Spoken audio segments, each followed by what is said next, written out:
If you suddenly woke up as President of the United States with all the power in the world, would you use it to make eating ketchup illegal? Because for one commander-in-chief, the answer was a resounding yes. Today, we are going to look at the highly specific, rigid, and sometimes bizarre food rules Barack Obama followed in the White House, and the one massive junk food betrayal that broke all of them. You see, Obama is famous for his intense dietary discipline. Take that ketchup ban, for example. He has stated on the record that putting ketchup on your food past the age of 8 is unacceptable, and he refuses to do it. Then there is his legendary late-night snacking routine. While reviewing heavy briefing binders late into the night, he didn't reach for potato chips. He reached for almonds.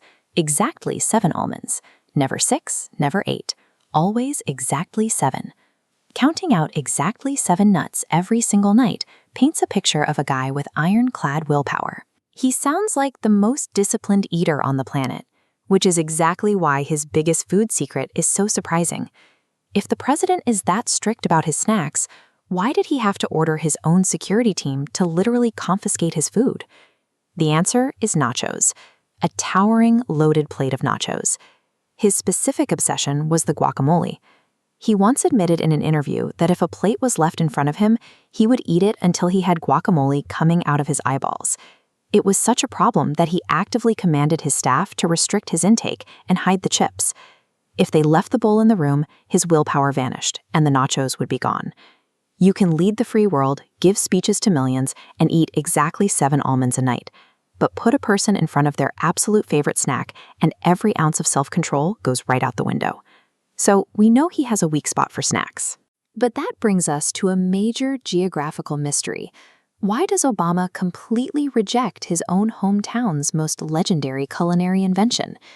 Before he moved to Washington, Obama spent decades living and working in Chicago, and Chicago is known worldwide for one specific dish, the heavy, towering deep dish pizza. These pies are built like casseroles. They are 2 inches thick, loaded with pounds of cheese, and covered in a heavy layer of tomato sauce.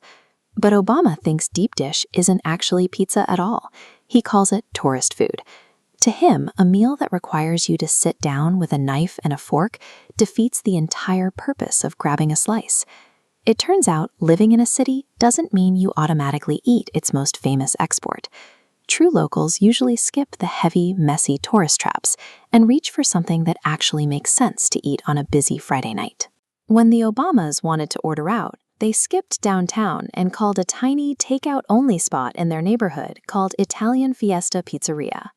Their go-to order was a local staple known as tavern-style pizza, a pie built on a crispy, paper-thin crust. It has one defining physical trait.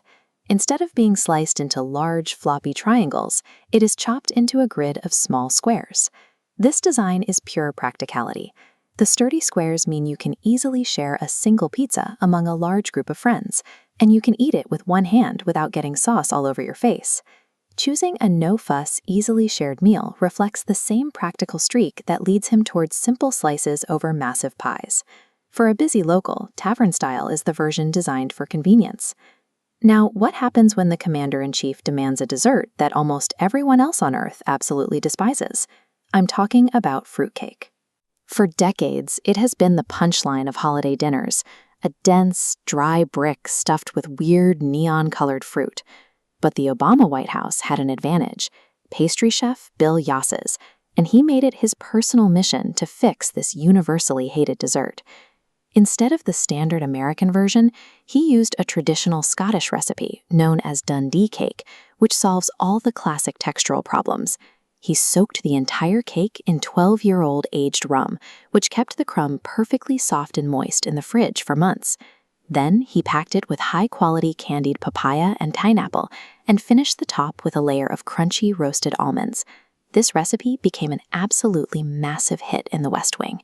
It shows that even a widely mocked food can be transformed into a favorite with the right ingredients and a little bit of science. So look at this menu.